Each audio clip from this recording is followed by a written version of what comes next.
ഇന്ന് അച്ഛൻ്റെ ഹോസ്പിറ്റലിൽ നിന്ന് ഡിസ്ചാർജ് ചെയ്യുന്ന ഡേ ആണ്. എല്ലാരും തിരക്കായോണ്ട് ഞാനാണ് ഇന്ന് അച്ഛൻ്റെ കൂടെ. എന്താ ഇങ്ങനെ? ഉറക്കത്തിൽ എണീറ്റ ഉടനെ തന്നെ ഞാൻ പോയി. കാരണം അമ്മയ്ക്ക് ഞാൻ വന്നതിന് ശേഷമേ വീട്ടിൽ വന്ന് ഫ്രഷ് ആവാനായിട്ട് പറ്റുള്ളൂ. എന്തോ കുഴപ്പമുണ്ടല്ലോ. അന്ന് ഉടനെ അച്ഛനും എനിക്കുള്ള ഫുഡ് എത്തി. ഞാനൊരു സാൻഡ്വിച്ചും അച്ഛൻ ചപ്പാത്തിയാണ് കഴിച്ചത്. എന്താണെന്നറിയില്ല ചേച്ചി, ഇപ്പൊ എത്ര കഴിച്ചാലും വിശപ്പില്ല.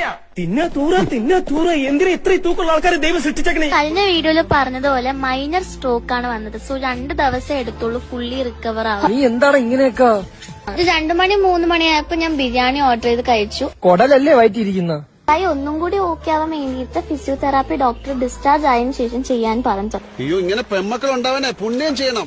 രാത്രി അച്ഛന്റെ ഫുഡ് വന്നപ്പോ ഞാനും കുറച്ച് ഫ്രൂട്ട്സ് മേടിച്ച് കഴിച്ചു.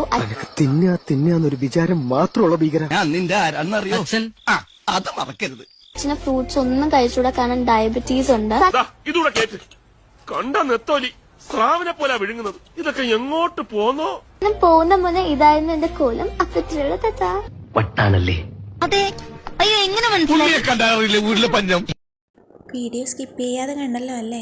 ഇഷ്ടമായോ? ഇഷ്ടമായിട്ടുണ്ടാവും. ഇങ്ങനെയുള്ള കൂടുതൽ വീഡിയോസിനായി ലൈക്ക് ചെയ്ത് ഷെയർ ചെയ്ത് സബ്സ്ക്രൈബ് ചെയ്ത് കൂടെ കൂടിക്കോട്ടോ. ഞാൻ കൂടെ ഉണ്ടാകും.